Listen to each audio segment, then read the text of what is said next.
comienza ya.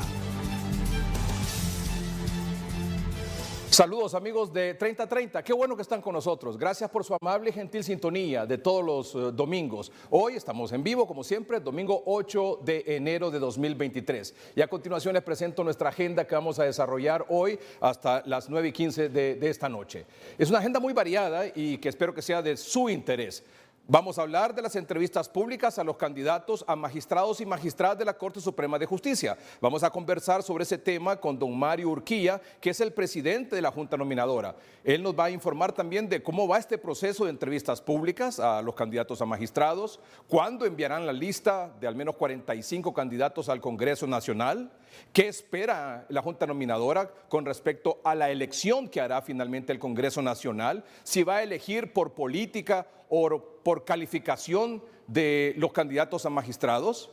También vamos a hablar de los principales retos económicos de 2023, del desempleo, del tema de las invasiones y de los retornados. Miles de hondureños que buscan irse al sueño americano, pero que ahora están regresando no de Estados Unidos, sino que los están regresando o los están retornando desde México.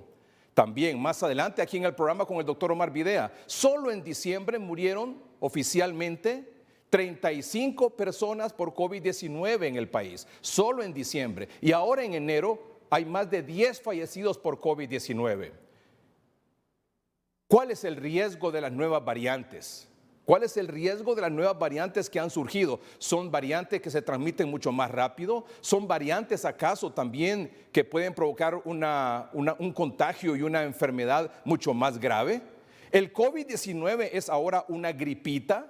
Tendremos estos temas hoy aquí en el programa, lo cual agradezco mucho su sintonía. Abogado Mario Urquía es el presidente de la Junta Nominadora para la elección de los magistrados y magistradas de la nueva Corte Suprema de Justicia. Abogado, gracias por acompañarnos. Buenas noches. Muy buenas noches. Disculpas por los inconvenientes. Nos atrasamos un poco, pero aquí estamos listos para atender. Gracias, abogado Urquía. Lo importante es que ya estamos aquí. ¿Cómo ha concluido esta semana que pasó esta primera ronda de la última etapa de este proceso, que son las entrevistas públicas a los candidatos a magistrados? Comenzaron el miércoles anterior, 4 de enero, hubo comparecencia de 47 candidatos a magistrados y magistradas, hubo comparecencia el miércoles, jueves, viernes y ayer sábado. ¿Qué valoración hace de esta etapa? Bueno, efectivamente es la última etapa en la que participan directamente los postulantes. Fueron 47 los entrevistados, a los cuales se van a sumar 5 más probablemente el jueves, estemos programando, que son 52 de las personas que están en el proceso que no tuvieron tachas o denuncias o fueron inadmitidas en su caso. Me parece a mí que las entrevistas se han desarrollado en un buen ambiente. Ha habido participación de medios de comunicación, transmisión en vivo y la participación de veedores de diferentes organizaciones y personas que han tenido interés en escuchar las exposiciones de cada uno. Ha sido un ambiente propicio para que todos puedan expresarse. En primer lugar, la entrevista se compone de una autopresentación en donde el postulante hace una valoración rápida respecto a su trayectoria profesional, respecto a su vida, si así lo estima también conveniente, y luego también se pasa a 5 preguntas que son extraídas por ellos mismos de unas urnas transparentes que tenemos al efecto ahí. Y luego la Junta, cualquiera de los miembros de la Junta puede formularle las preguntas de manera directa al postulante.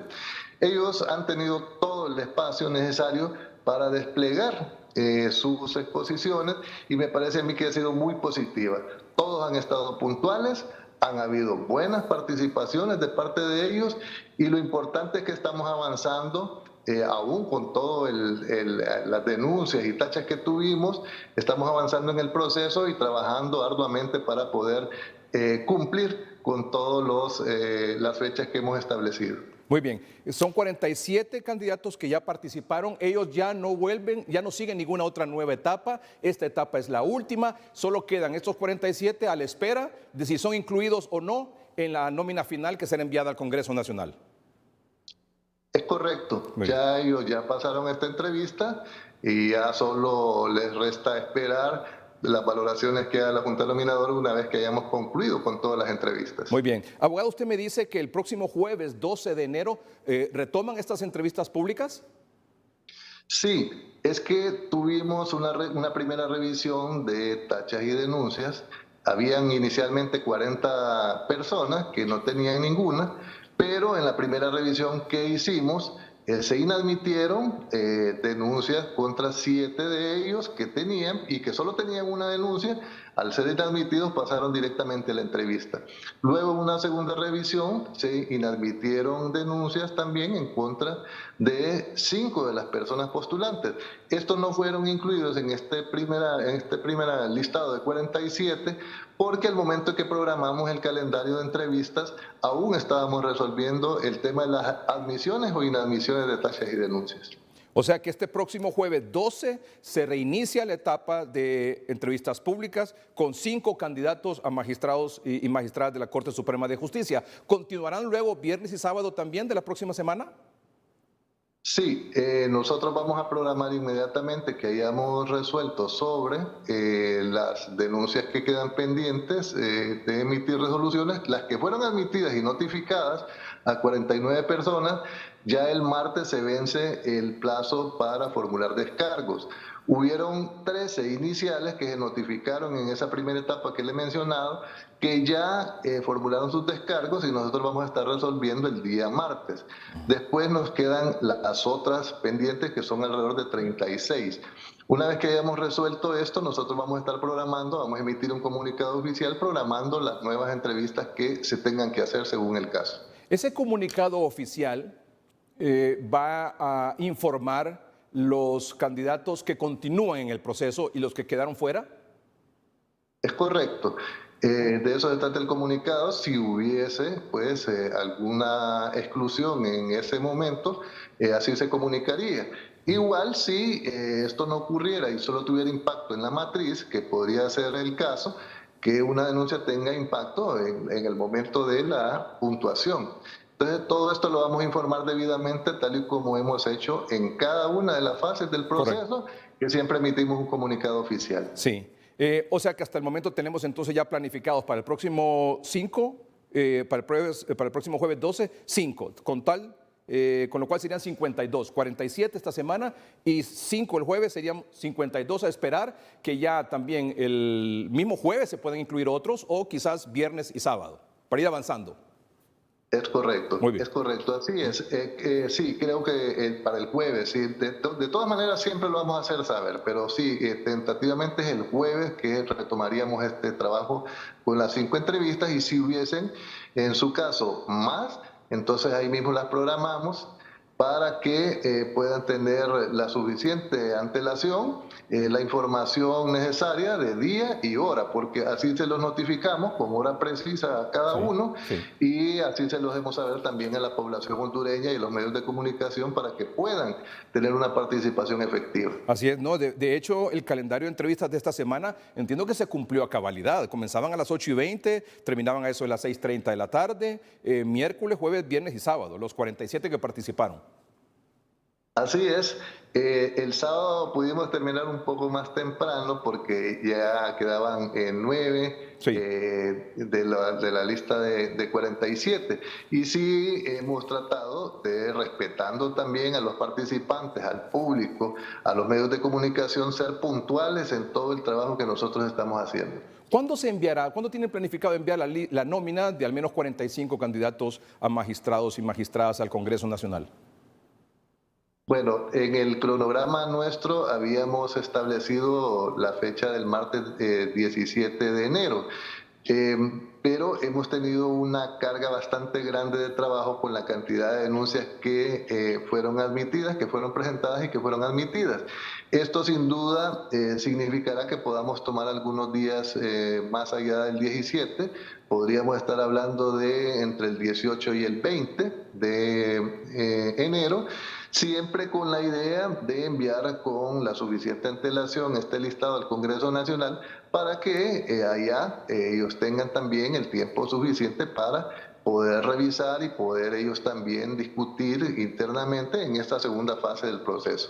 Abogado Urquía, sobre este tema de las tachas y denuncias, usted sabe, he escuchado a algunos abogados manifestar que en cuanto a tachas y denuncias se refieren, muchas de las que se presentaron contra candidatos a magistrados y magistradas eran puros chismes, que eran rumores o eran puros clavos, como conocemos aquí popularmente ese tipo de circunstancias, y que eran cosas realmente sin valor, sin fundamento. Ejemplo, que el sobrino de fulano de tal, que viene siendo pariente del candidato o candidata, estuvo involucrado en esto o lo otro. O sea, denuncias o tachas que no son directamente contra la persona que está siendo postulada. ¿Es cierto esto o no?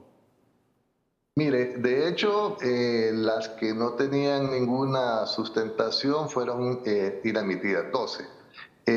Puede ser que en algunos casos nosotros en el momento de admitirlas no tuviéramos la información necesaria, pero sí tuvimos el cuidado de revisar que tuvieran los requisitos formales y que acompañaran alguna documentación que relacionara la denuncia que se estaba haciendo o indicar el lugar donde se encontraba la información.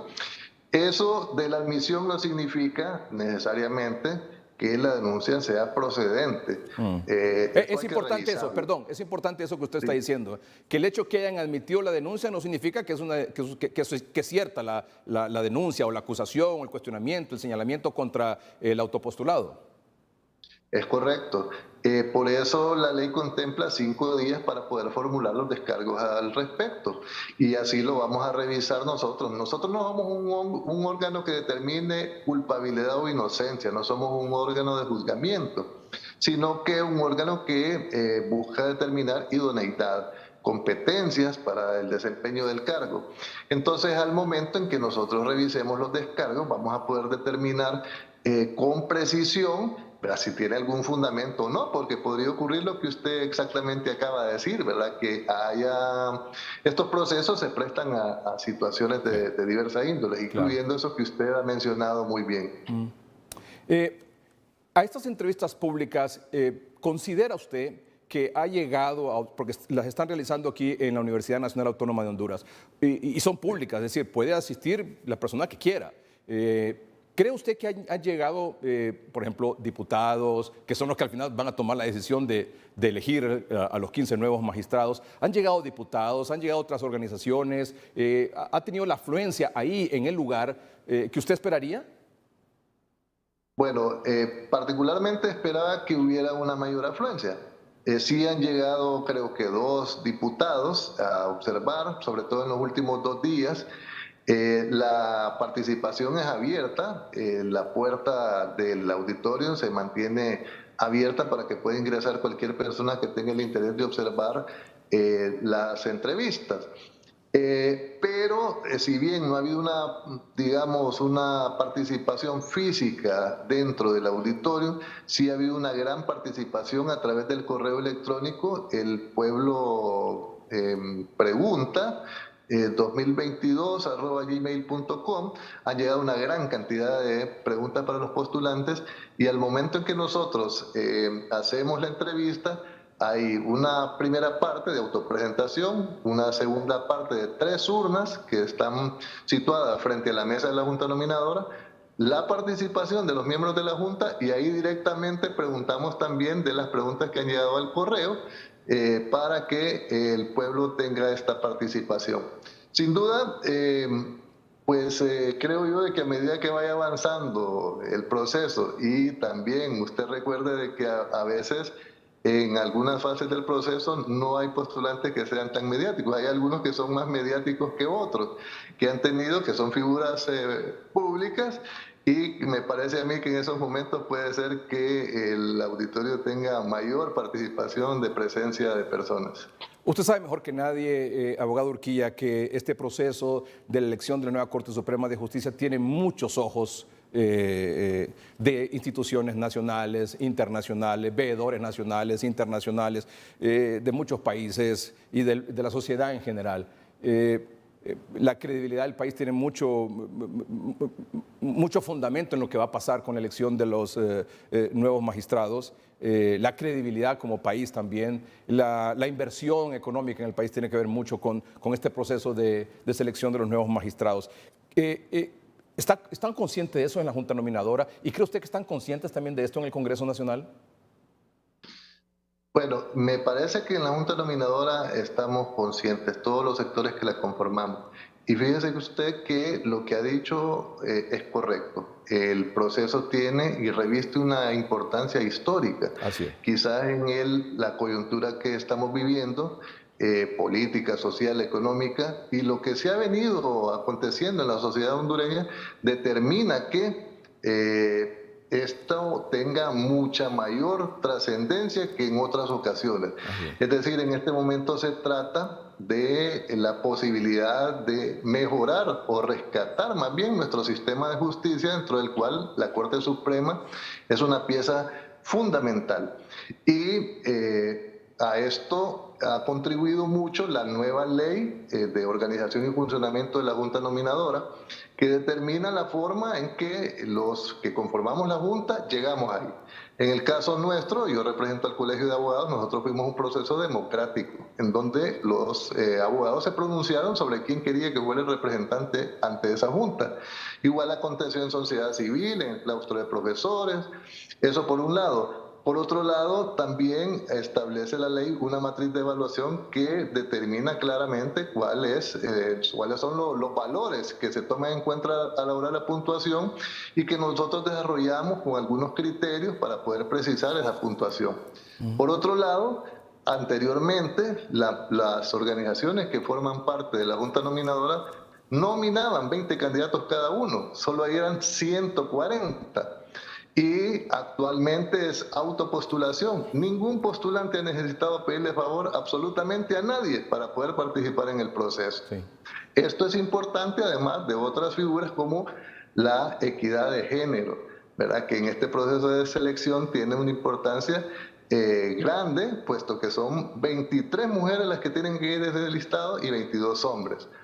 Ya en el Congreso Nacional, yo creo que las fuerzas políticas que lo componen también deben estar conscientes de la necesidad de que podamos contar nosotros con un poder judicial independiente, fortalecido, que garantice el respeto de la ley, el principio de legalidad, que contribuya a la paz social en nuestro país, porque en cualquier parte del mundo el poder judicial es base fundamental para el desarrollo de la democracia, el Estado de Derecho, y es la que contribuye decisivamente a garantizar certidumbre en la sociedad. ¿Han recibido presiones de líderes políticos de distintos partidos políticos? No, esa ha sido una pregunta que ha estado ahí pendiente durante todo el proceso y todos los miembros de la Junta le van a contestar de la misma manera. Nosotros hemos trabajado con absoluta autonomía, como lo determina la ley, con independencia, apegados a la ley. Todos los postulantes han podido ver el proceso y si usted le consulta, a excepción de lo que ocurre cuando alguien es excluido, ¿verdad? Como ocurrió en la fase de la prueba escrita, por ejemplo, y de la prueba psicométrica, pero todos los que han participado han visto la transparencia con que se ha desarrollado y que no ha existido ni se ha permitido de ninguna manera injerencia de ningún tipo, ni política, ni de organizaciones, de cualquier índole. Nosotros hemos trabajado conforme la ley lo determina. ¿Qué probabilidades tienen los actuales magistrados de la Corte Suprema de Justicia que se autopostularon para reelegirse de ir incluidos en esa nómina de 45? Bueno, ellos, como todos los demás, entran en iguales condiciones, ¿verdad? Obviamente que cuando una persona ha desempeñado un cargo, ya ha demostrado de lo que es capaz y de lo que no es capaz, de cuál es su compromiso o cuál no es su compromiso. Estos son aspectos que vamos a valorar en su momento. Hasta ahora los que se autopostularon están ahí, tienen denuncias y tachas y la Junta deberá resolver al respecto. Y una vez que se resuelva también, poder evaluar. Pero sin duda que, como le digo, al haber estado 7 años ahí, ya hay ahí un plus de exigencia en el desempeño que lo marca bastante la sociedad hondureña y que ellos deben estar conscientes de que esta situación sin duda exige muchísimo más allá de lo que quien no ha ocupado el cargo pues se le exige.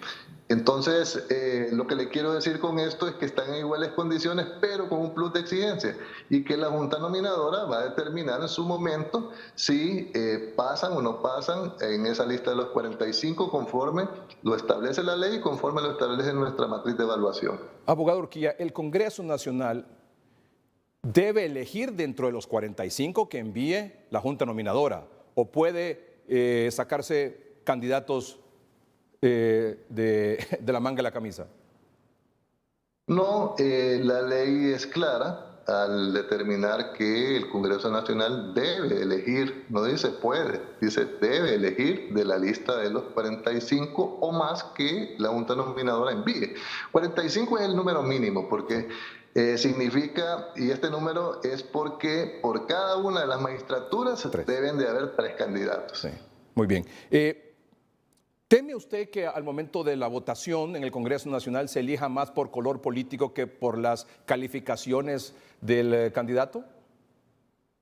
Mire, nosotros estamos trabajando de tal manera que cualquiera de los 45 que vayan en esa lista, no importa en el orden que se elijan, sean personas idóneas, capaces, que tienen todas las condiciones para desempeñar el cargo de magistrados o magistrada de la Corte Suprema de Justicia para los próximos 7 años. La mayor preocupación, y que la ley lo establece con claridad en su articulado, es no permitir, ¿verdad?, que penetren al Poder Judicial grupos ilegales. Estamos hablando nosotros de redes de corrupción, de crimen organizado, de narcotráfico. La ley no determina en lo absoluto ni se refiere a las preferencias políticas, que todos las tenemos, ni a posiciones ideológicas. Habla de idoneidad, de probidad, de compromiso, porque eso es fundamental, licenciado Melgar, el compromiso que asumen los magistrados para los próximos 7 años, que no es el simple compromiso de ejecutar, de juzgar y ejecutar los juzgados, sino mucho más allá. Ser actores activos en el proceso de reconstrucción del Estado democrático, del Estado de Derecho, contribuir decisivamente a que recobremos en nuestro país, ¿verdad?, la certidumbre, la seguridad jurídica, la confianza en el sistema de justicia. Y esto implica que tiene que ser un magistrado mucho más allá de lo que ha venido aconteciendo hasta ahora. La lista de 45, o al menos 45, del 1 al 45, los nombres tienen algo que ver con que va del 1 al 45 con las calificaciones que obtuvo, o eso no tiene nada que ver. Sí, vamos a determinar en el orden en que deban ir, si podría ser por orden alfabético. La ley creo que determina que sea conforme a los resultados que hayan obtenido en la matriz de evaluación. De mayor a menor, ¿verdad? O sea, del 1 al 45, si son 45 finalmente, del 1 al 45 será el primero o la primera es la que tuvo la mejor calificación de toda la evaluación. Sí, sí, es correcto. Podría ser de esa manera. La ley creo que menciona algo al respecto. Lo importante aquí es saber que, bueno, es una facultad constitucional que tiene el Congreso Nacional elegir a la Corte Suprema de Justicia. Y en tal sentido debemos entender que la lista de 45 significa que en cualquier orden el Congreso Nacional puede elegir a los magistrados, porque si no, estaríamos eligiendo nosotros y no el Congreso. Así es. Y finalmente, abogado, ¿cree que este proceso de que haya una junta nominadora representada por 7 organizaciones que están ahí, por ejemplo, en este caso y en las elecciones anteriores de las Cortes Supremas de Justicia, ¿le parece que es correcto que continúe así el proceso o cree usted que debería haber alguna reforma?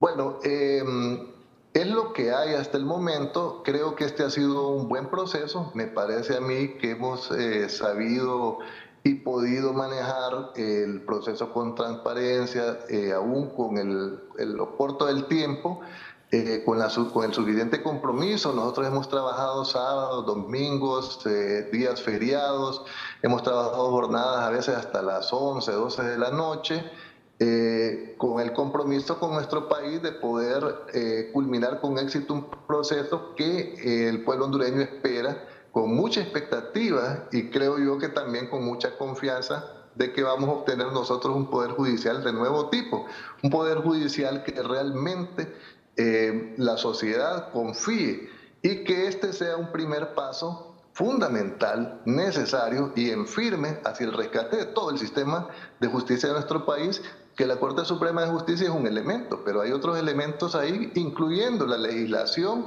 en todos los aspectos, penal, de familia, de violencia, civil, etcétera, y otros órganos que tienen que ver con la justicia, que también es necesario que los vayamos alineando hacia precisamente garantizar seguridad jurídica, garantizar confianza, respeto a la legalidad, respeto a la igualdad de los hondureños ante la ley y confianza en la sociedad hondureña de tener un poder judicial que responde realmente a ese valor justicia que tan alejado ha estado de nuestro pueblo. Abogado, muchas gracias por aceptar esta entrevista. Éxitos. Muchas gracias a usted y ha sido un gusto acompañarnos en este 30-30. Muchas gracias. Es el abogado Mario Urquía, presidente de la Junta Nominadora. Vamos a un corte comercial. En un momento continuamos. Vamos a hablar sobre los principales retos económicos de 2023 y también después vamos a hablar sobre estas nuevas variantes del COVID-19 y qué tan en riesgo nos ponen a todos. Ya volvemos. Don Santiago Herrera es el gerente de política económica del Consejo Hondureño de la Empresa Privada. Don Santiago, buenas noches. Buenas noches, don Edgardo Melgar. Gracias por esta invitación y por el honor que me da al hacerme partícipe de este tan gustado programa. Buenas noches al público que lo escucha y lo ve en este programa. Don Santiago, ¿cómo ve 2023 desde el punto de vista económico? 2023 es un signo de interrogación. La razón es porque la economía mundial está por entrar a un proceso de recesión. Los principales socios comerciales de Honduras, Estados Unidos, va a crecer probablemente al 1% como máximo. Europa al 1.6, América Latina al 1.7, y esas son malas noticias. Son malas noticias para nuestras exportaciones porque es posible que esa recesión reduzca, digamos, los contratos de compras para nuestros productos, y por el otro lado también puede significar, y ojalá que no, pero puede significar desempleo para nuestros hondureñitos allá en el exterior, y eso implique una reducción de las remesas, que sigue siendo uno de nuestros principales ingresos en balanza de pago, que fortalecen las reservas monetarias y que ayudan a nuestras familias a sostener un nivel de vida, digamos, decente. Don Santiago, escucho mucho hablar de la necesidad de una reactivación económica por aquí, reactivación económica por allá. ¿Qué es la reactivación económica en términos sencillos y prácticos? Bueno, quisiera pensar que se reactiva cuando hay inversión. Inversión genera producción y genera empleo. Y el empleo genera ingresos para la familia y genera consumo para la economía, que la necesita para crecer. Entonces, cuando el presidente del COEP y su junta directiva en la semana anterior sacaron un documento llamando la atención al gobierno y a los diferentes actores sociales, fue llamando la atención de esto. Porque ante el entorno de incertidumbre que nos puede generar una recesión, necesitamos reactivar. Y para reactivar necesitamos inversión. Y para tener inversión necesitamos, en primer lugar, un buen clima de negocio. Un clima de negocio que genere confianza. Y por el otro lado, pues que el presupuesto de la República ojalá destinara mucho más recursos a la inversión para complementar la inversión privada. Y de esa manera generar un ritmo de crecimiento que nos haga sufrir menos la recesión mundial. Tengo una gráfica aquí que comparto con usted, don Santiago, y comparto con nuestros amables televidentes también, que tiene que ver con el asunto del empleo. Es una gráfica que es parte del estudio que ha hecho recientemente y ha actualizado el Consejo Hondureño de la Empresa Privada. En el 2022 el sector privado pierde más de 58,000 empleos. ¿Usted lo puede explicar mejor, don Santiago, por favor? Sí. Lo que muestra la gráfica, y son datos del Instituto Nacional de Estadística, ¿verdad? No son datos nuestros. Nosotros lo que estamos mostrando ahí es que el sector privado perdió 58,000 puestos de trabajo y el gobierno perdió 23,000 puestos de trabajo. Esos empleos del gobierno probablemente van a ser recuperados en la medida en que vayan consolidándose las instituciones, puesto que eso ha sido un proceso lento. Sin embargo, en el sector privado tenemos algunos fenómenos o hechos concretos que nos pueden llegar a estas conclusiones. Por ejemplo, todos sabemos que este gobierno de la República, entre las primeras medidas que llevó al Congreso, fue la derogación de la ley de empleo por hora. Y eso representaba más de 41,000 puestos de trabajo. No quiero decir que todos se perdieron, pero sí quiero decir que es un factor que pudo haber incidido muchísimo. Por el otro lado, pues nosotros sabemos que en este momento la industria maquiladora ha perdido o está por perder 12,000 puestos de trabajo producto de empresas que están cerrando operaciones, y esto se puede acentuar en la medida en que aumente la recesión. Por el otro lado, nosotros hicimos una propuesta de una ley de empleo parcial, el gobierno no la tomó en consideración ni el Congreso, y luego un partido de oposición hizo una propuesta para modificar el Código de Trabajo en 2 o 3 artículos que hubieran permitido recuperar esos empleos perdidos, pero tampoco lo hicieron. Entonces, eso significa pues que perdemos empleos, y eso es lo peor que nos puede pasar. Lo peor que nos puede pasar, porque Honduras tiene en promedio un empleo y medio por familia con un salario mínimo. Más del 70% de la gente recibe menos que un salario mínimo. Más del 70% está en la informalidad. Si quisiéramos tener una mejor calidad de vida para la familia, necesitamos que al menos 2 empleos con salario mínimo tenga la familia para poder compensar los costos altísimos que ha generado una inflación que casi llegó a los 2 dígitos en 9.8, como la acaba de estimar o la fijó el Banco Central a final del año. Veamos la tasa de desocupación. En el 2022, la tasa de desocupación o tasa de desempleo abierta alcanzó el 8.9%, lo que representó 356,428 personas desempleadas. En el año anterior, 2021, esa tasa alcanzó el 8.6%. En número de personas, esto representa un aumento de 7,570. Eso en apariencia, porque fíjese que el INE modificó su metodología de cálculo y estimación y bajó la cantidad de personas en edad de trabajo, o modificó la forma en que lo estimaba. Aún así, y aunque la economía haya crecido, si usted se fija, hay un incremento de la tasa de 8.6 a 8.9. Nosotros en 2020 tuvimos 10.9, que fue el año de la crisis, pero aún para el sector privado y el sector empleador, siempre que estamos en tasas de desempleo arriba del 8%, nosotros consideramos que esa es una crisis. ¿Perdón? Ese es un problema para Claro. la sociedad, porque este solo es desempleo abierto, y por el otro lado tenemos personas con problemas de empleo, que son los que están en condición de subempleo, que es el peor problema que enfrentamos, que son aquellas personas que trabajan tiempo completo pero no llegan a recibir un salario mínimo, y otras personas que solo trabajan parte del tiempo o medio tiempo y reciben menos de un salario mínimo. Por ejemplo, esta gráfica, personas con problemas de empleo. El principal problema del mercado laboral continúa siendo la desocupación por insuficiencia de tiempo de trabajo y de ingresos. Ese es el subempleo. Exacto. Ese es el subempleo. Exactamente. Y ahí, como puede ver, son casi 7 de cada 10 trabajadores los que tienen problemas de empleo y sobre todo de subempleo. Aquí lo que quiere decir también que, en otras palabras, del total de ocupados, más de 2 millones de personas trabajan en condiciones de informalidad. Sí, eso es cierto. Y esas personas, pues, entre otras cosas, pues no reciben generalmente un salario mínimo, y por el otro lado no tienen ningún tipo de protección social. Porque si usted se fija con esas cantidades de personas y el Seguro Social solo tiene 810,000 afiliados, eso quiere decir que el resto de las personas no tiene protección social. Y cuando no tengo ni un salario mínimo básico, y cuando no recibo protección social a través del Seguro Social, y menos para que pague impuestos. Por ejemplo, Entonces, por lo tanto, esa gente tiene precariedad en su actividad económica, y por lo tanto hay inestabilidad en el trabajo, hay inseguridad en el trabajo y hay ingresos bajos. Y eso pues incrementa el nivel de pobreza de nuestra gente, porque si usted se da cuenta, casi 7 hondureños de cada 10 son pobres, y casi 5 son extremadamente pobres. Y eso producto de que no tiene empleo, o tiene empleo pero no tiene un salario completo. La situación que me preocupa mucho es de los jóvenes, don Santiago. Del 2021 al 2022 la cantidad de jóvenes ninis, que son los que ni estudian ni trabajan, se incrementó en 13.574. Los nini son los jóvenes entre 20 y 30 años que ni estudian ni trabajan.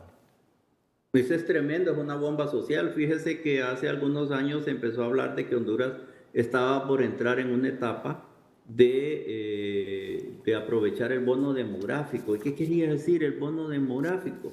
Que en la parte alta de la pirámide la cantidad de personas en edad adulta, de tercera edad o más, eran pocos, que la parte baja de los nuevos jóvenes o niños que están creciendo era más baja y que la pirámide poblacional se ensanchaba por el medio. ¿Y qué significaba eso? Que si aprovechábamos bien a esos jóvenes íbamos a tener un nivel de producción que iba a superar el 1 o 1,5% anualmente. Sin embargo, esa gente no tiene oportunidades.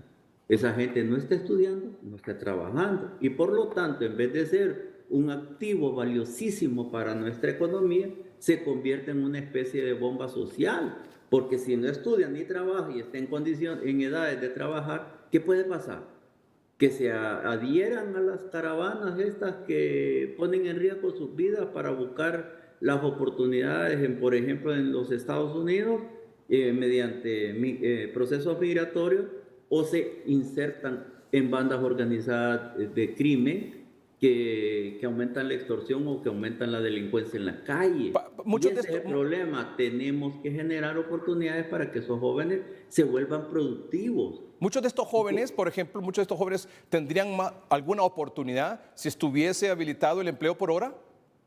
Probablemente sí, probablemente porque tienen oportunidad de trabajar, aunque sea un part-time o un medio tiempo, que les permite generar ingresos para su familia, pero al mismo tiempo les permite pagar los costos, por ejemplo, de entrar a un colegio o a una universidad para poder generar ingresos para su sostenimiento y complementar los ingresos familiares, pero seguir creciendo académicamente, claro, tener más oportunidades en el futuro. Escuché en 2022 mucho hablar de la invasión ilegal de tierras. La situación actual es de que casi 30.000 manzanas de palma y azúcar están invadidas por diferentes grupos campesinos.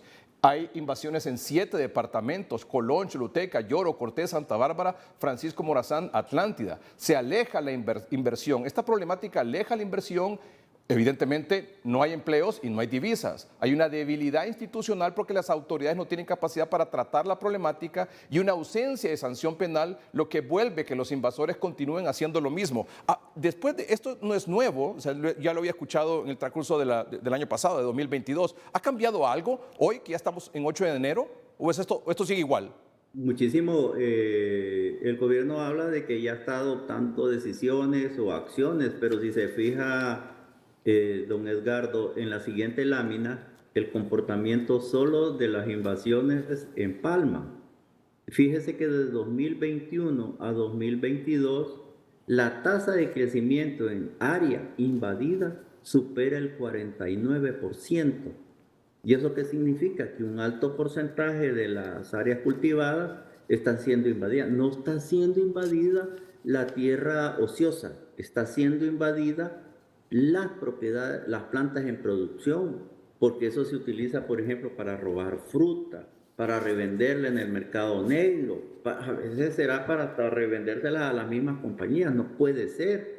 Esto va en contra del respeto a lo que nosotros denominamos la propiedad privada, pero sobre todo acentúa los problemas de seguridad jurídica en el país que afectan tanto el clima de inversión. Claro. Si nosotros estamos confiando en la reactivación del campo como una de las medidas propicias para garantizar la seguridad alimentaria, entonces aquí estamos invadiendo la caña, estamos invadiendo la palma. El año pasado también vivimos el tema de la ocra. Imagínense este caso de la ocra, de una señora, doña Argentina Maldonado, allá en el sur.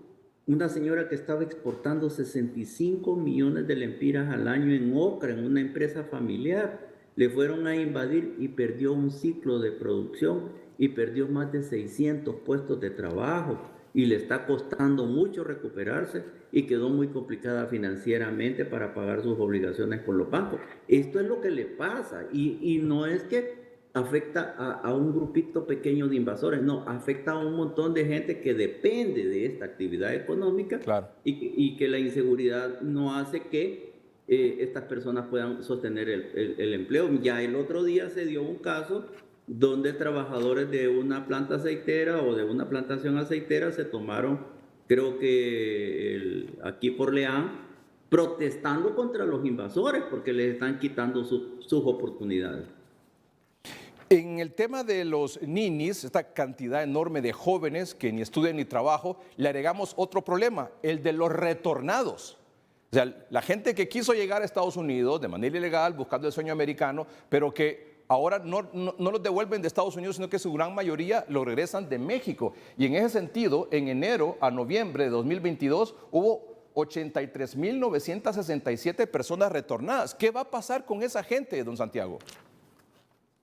Buena pregunta, porque muchos de ellos probablemente pagaron a un coyote para que lo llevaran al destino esperado, ¿verdad? Al país de los sueños, a los Estados Unidos. Sin embargo, fueron captados en su mayor parte de México y ya no llegaron a Estados Unidos y los devolvieron, pero el resto que sí llegó a Estados Unidos fueron devueltos.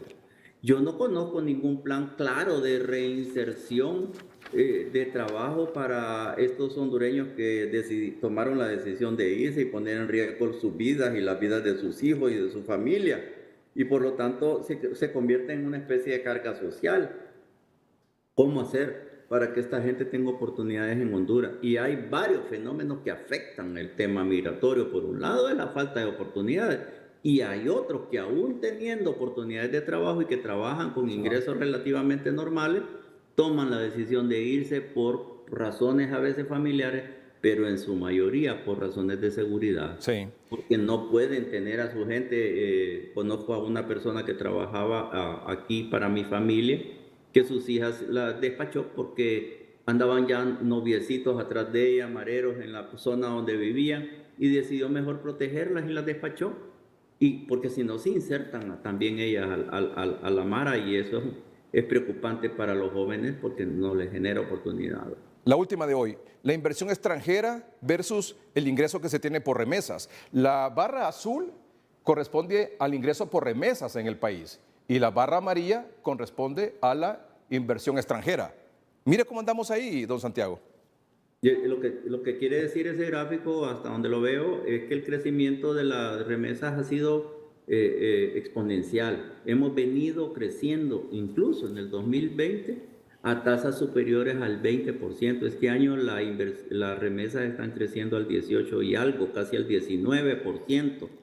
Y eso significa pues que este es el mayor producto de exportación del país, porque la suma de las remesas que supera los 8.000 millones de dólares es prácticamente superior a las exportaciones que tenemos por industria maquiladora y por la parte de productos de exportación agrícola. Uno quisiera decir que esta es una gran noticia, pero yo no puedo decir eso. Fíjese bien que si la barrita amarilla de inversión fuera la azul, eso significaría que el país tiene grandes oportunidades para esos jóvenes que se fueron. Y en vez de que estén mandando remesas, estarían trabajando en Honduras y produciendo en Honduras.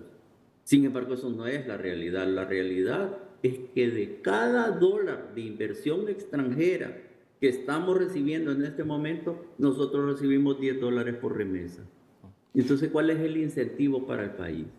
Tenemos que tener, si queremos crecer a tasas superiores al 4% de manera sostenida, y si no somos capaces de reducir la desigualdad en al menos un 1% cada año, no vamos a alcanzar los objetivos 2030, los objetivos del milenio o del desarrollo sostenible, porque no estamos creando las suficientes oportunidades en el país. Se necesita la inversión privada nacional, que representa más del 90% de la inversión. Se necesita la inversión extranjera directa, y para eso hay que generar una imagen de país como destino de inversión y un clima propicio para los negocios. Y en tercer lugar, se necesita más inversión pública. El presupuesto general de ingresos y egresos de la Nación 2023, que está en el Congreso empantanado porque todavía no hay consenso, el 86% de ese presupuesto es gasto corriente. Apenas el 16% es inversión pública. Y de ese 16%, la mitad es gasto social, no es inversión en bienes de capital. Y fíjese que en el 2022, a pesar de haber incrementado en 51.000 millones, creo que fue el incremento que hizo este gobierno al presupuesto que les habían dejado, apenas el 40%, según vi un dato, de inversión fue ejecutado. Quiere decir que el 60% no fue ejecutado. Y a la vista está, la infraestructura de carreteras, por ejemplo, está grandemente deteriorada porque tuvimos un largo invierno dilatado de mucha lluvia y que deterioró muchísimo las carreteras.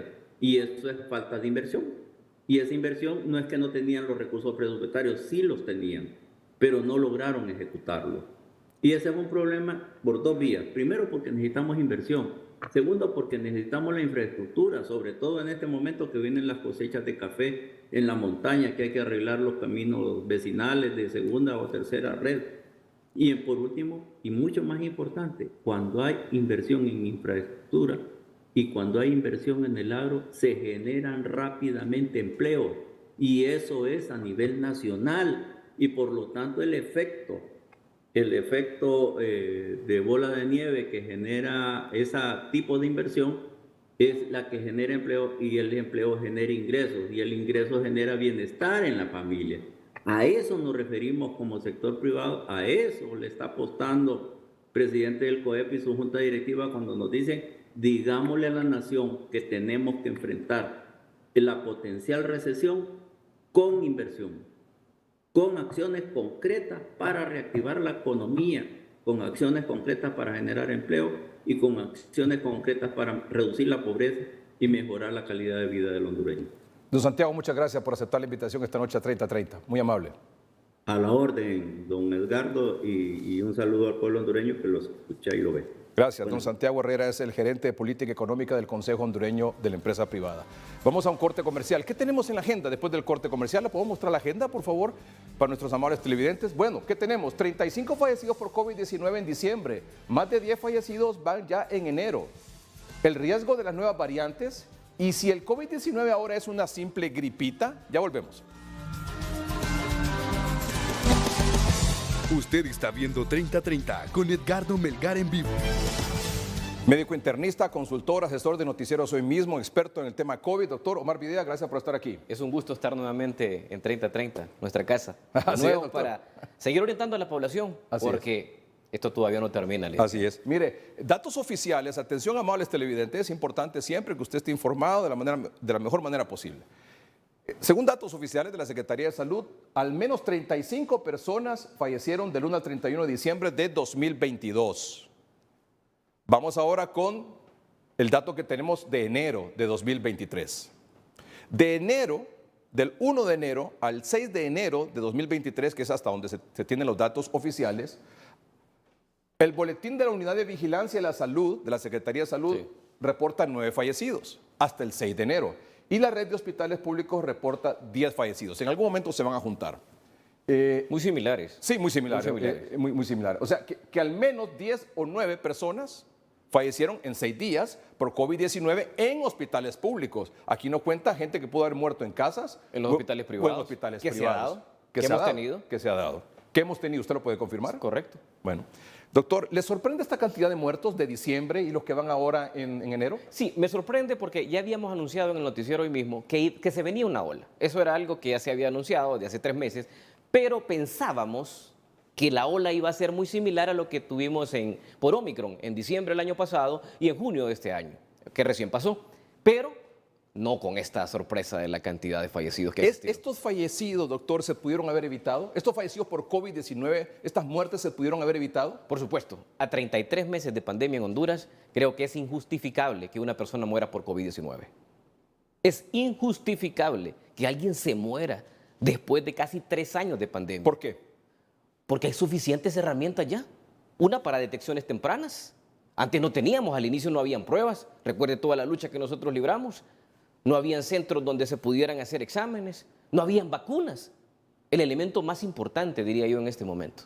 Y ahora los médicos saben cómo tratar a un paciente COVID. Los tratamientos tempranos que están más que probados y no son objeto de discusión en este Y momento. usted sabe que la mayoría de estas personas que fallecieron, muchos están en el rango de no vacunados o con 1 o 2 dosis. Muy raro quien tiene hasta 3 dosis que haya fallecido. Y otra característica es que la mayoría son adultos mayores, es decir, de 60 años en adelante. Ese es el común denominador. Usted lo ha determinado. Número 1, adultos mayores. En su gran mayoría, más de un 99% de las personas que están falleciendo son adultos mayores. Y el segundo elemento importantísimo es su estado vacunal. O sea, son personas que ya debilitaron la inmunidad. ¿Y qué pasa?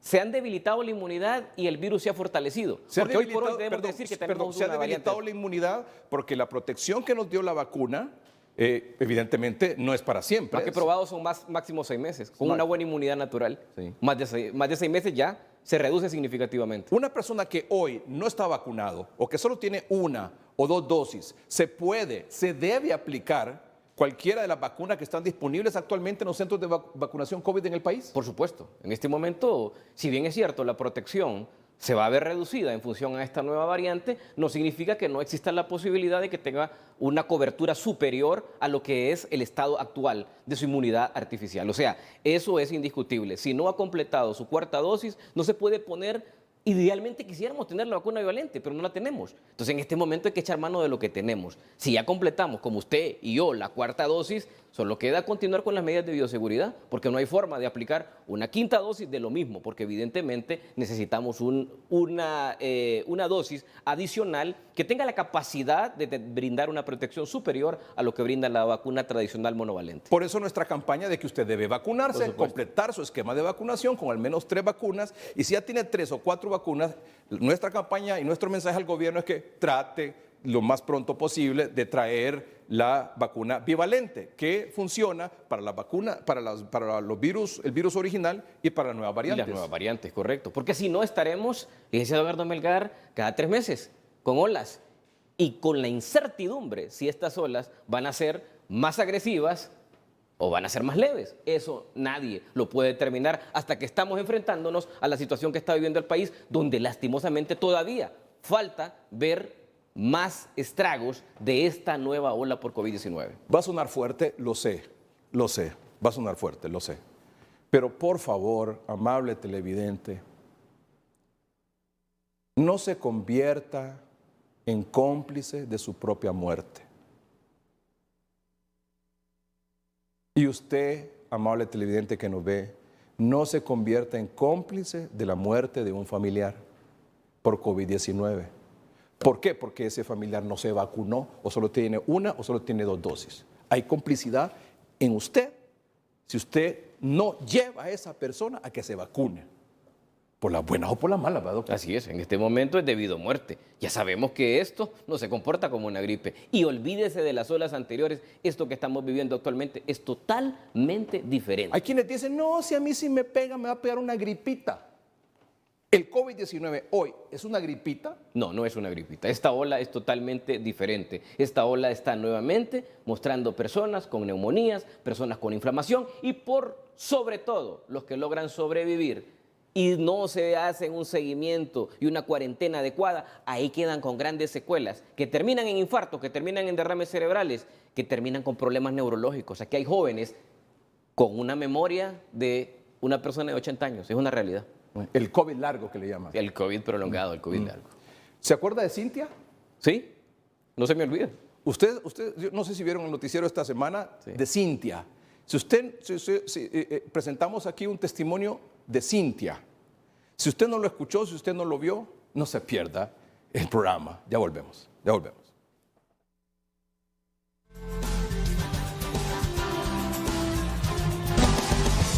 Usted está viendo 3030 con Edgardo Melgar en vivo. En el noticiero hoy mismo mostramos esta semana que concluyó el jueves el testimonio de Cintia, una señora joven que estaba en un centro de salud y se le preguntó si se había vacunado o no se había vacunado. Y no la vamos a exponer su cara, pero sí preste atención a lo que ella dijo. Escuche bien. ¿Cuál es su nombre, amiga? Cintia, ¿Cuántas dosis de vacuna tiene usted? ni una. Ninguna. No. ¿Por qué no se ha vacunado? No quiero vacunarme ¿Y por qué razón? porque no quiero. ¿No siente usted que es vulnerable ante el virus? No, cuando le toca, le toca. No diga eso. Mire, yo la voy a aconsejar. Vacúnese, es lo mejor que podemos hacer para prevenir el virus. No, ¿Por qué no? no. Hay gente que es renuente, no se quiere vacunar. Pero mire, mi amiga, es importante. Vemos que ya ha muerto mucha gente en lo que va del 2023. Ya hay 5 fallecidos por COVID.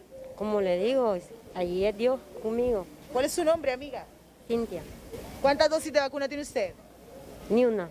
Ninguna. ¿Por qué no se ha vacunado? Bueno, ¿cuántas dosis tiene? Ni una. ¿Por qué no se ha vacunado? No quiero. ¿Por qué? Porque no quiero. Cuando le toca, le toca. No, no. Ahí solo Dios. Terrible, terrible lo que estamos viendo porque esta es parte de recoger un testimonio donde muchas personas tienen esa idea. Y lastimosamente la parte de la educación, del hecho de la información, a pesar de todo lo que se hace aquí a nivel de los medios. ¿Creencias religiosas? La parte religiosa. Influencia de muchos Sí. líderes religiosos. Y tienen que saber que Dios, así como pone la prueba, también pone la salida. Pero hay personas que se quieren quedar viviendo en la prueba. Y ese es el gran problema que vemos en este tipo de personas, que lastimosamente nos están orillando y nos comprometen a usted y me comprometen a mí, que responsablemente hemos tomado la prevención para nosotros y para los demás, porque esto es una prevención colectiva. Si usted está vacunado, a mí me beneficia.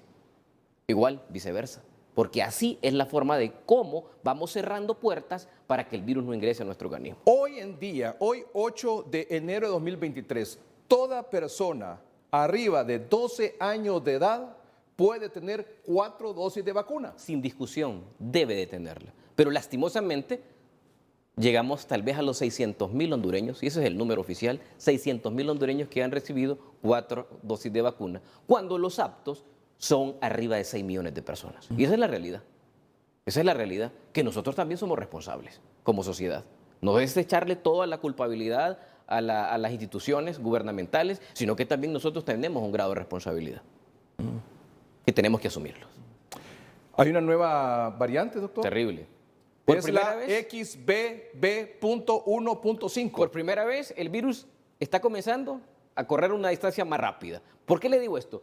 Porque aparecía una subvariante de Omicron y luego a los 3 meses aparecía otra, pero ahorita tenemos 3. Tenemos la BQ.1 y BQ.1.1 que le puedo certificar que es la causal de esta ola en Honduras. Después la van a confirmar. O sea, que esta, Esa no ha llegado todavía. que la OMS reporta como la de transmisión más rápida, Más rápida de toda la pandemia. Eso no ha llegado a Honduras. pero sin embargo dicen que evade la protección de las vacunas, Sí. que implica riesgos de reinfección rápida, Así es. que usted salió del COVID, no sé, hace un mes, 2 Tengo meses. un caso de 3 semanas documentado en Estados Unidos. Un hondureño que viajó a los Estados Unidos, había salido positivo. Acá se dio tratamiento temprano, se curó, prueba PCR negativo, se fue para Estados Unidos, se contagió. 2 días después de haber llegado, hicieron pruebas genómicas y es esta variante. Se contagió en 3 semanas. Una evidencia. Se reinfectó. Se reinfectó. En 3 Hubo un semanas. contagio en 3 semanas. Fácil transmisión, riesgos de reinfección. Ahora más o menos ya esta subvariante implica o constituye el 75% de los casos en Estados Unidos. Con la bivalente, ¿vamos a estar más protegidos contra esta variante? Sí, totalmente. Sigue teniendo todas las subvariantes. Aunque supuestamente, según los estudios preliminares, evade la protección de las vacunas. Sí, pero esa evasión de la protección de las vacunas es con la monovalente, que la evade en más de un 40%. O sea, la monovalente, que es la que está disponible Anda arriba del actualmente. 80%. Anda arriba del 80% con la bivalente. O sea, La protección contra esta subvariante, que es mucho más agresiva, que se transmite Sí. mucho más rápido, si usted se aplica la bivalente, está protegido en un 80%. correcto, fue un 80%. Y mucho ojo, que viene la tercera de esta lista que hemos estado mencionando, la de China, BF.7. Sí. Esa es otro tema. O sea, hay una mutación acelerada y tenemos que estar preparados. Ya volvemos. Usted está viendo 3030 con Edgardo Melgar en vivo. Una pregunta. Sí, bueno, muchas preguntas. Sí. Pero hay una, dice, soy diabética, soy hipertensa, en junio de 2022 me puse la 4ª vacuna. Ahora me tengo que poner otra de las que hay o esperar a que venga la bivalente. Lastimosamente, no tiene el Estado una respuesta positiva para ella, porque tiene que esperar. No se puede poner una 5ª dosis de lo mismo. Tendría que esperar la bivalente, pero sí tiene que saber que tiene que cuidarse al máximo porque está en alto riesgo. Su inmunidad artificial se ha debilitado. ¿Dónde se compra la bivalente? Preguntan muchos. Lastimosamente no está en el mercado de manera pública. Esto es una compra que debe hacer el Estado a las instituciones fabricantes, en este caso Pfizer o la farmacéutica Moderna. Ok. Doctor. Rápidamente, este es un comportamiento, siempre venimos a presentar estadísticas nacionales de la Secretaría de Salud. Hoy quiero presentarle uno de los principales laboratorios en el país, del laboratorio LSM. Mire este dato tan importante. Ellos han recogido la positividad en los últimos 2 años de la pandemia en relación a pruebas de antígeno y pruebas de PCR. Nos vamos a ir a diciembre, lo que está ocurriendo. En estos pasados días se ha llegado a tener la positividad más alta de antígeno de toda la pandemia. La más alta, un 37% de la positividad. Y mire la positividad de la prueba de PCR, 47%. O sea, la mitad de las personas que fueron a efectuarse una prueba de laboratorio de PCR salieron positivas. Esta es la realidad de lo que estamos viviendo. Aquí está una evidencia clara de lo que ocurre diario cuando se hacen pruebas de laboratorio de manera sistemática. ¿Y cómo está la positividad ahora en el país? En este momento tenemos un 22%, que es un dato que en este momento podríamos decir que es hasta cierto punto irreal, porque tenemos una positividad de la gente que acude a los laboratorios que supera más del 30%. Y la última gráfica, doctor. La realidad. Caso COVID-19 grave de una persona de 80 años. Una persona de 80 años con un COVID grave, con 4 dosis de vacuna, o la última puesta en abril del año 2022, responsablemente las 4 dosis. Pero mire lo que pasa, con una neumonía bilateral, aquí está la neumonía, miren los 2 focos de gris claro, está enfocado, una neumonía de los ambos pulmones. En el pulmón derecho, un 35% y un 50% en el pulmón izquierdo. Esta persona solo pudo sobrevivir, lógicamente, por la gracia de Dios, y en segundo lugar, porque estaba vacunado, porque estos casos se morían antes. La 4ª dosis, a pesar de que ya tenía 8 meses, la logró salvar. Doctor, muchas gracias por acompañarnos esta noche. Gusto. Doctor Omar Videa, consultor, asesor de noticieros hoy mismo en tema COVID. Gracias a ustedes por su atención, buenas noches y que estén bien.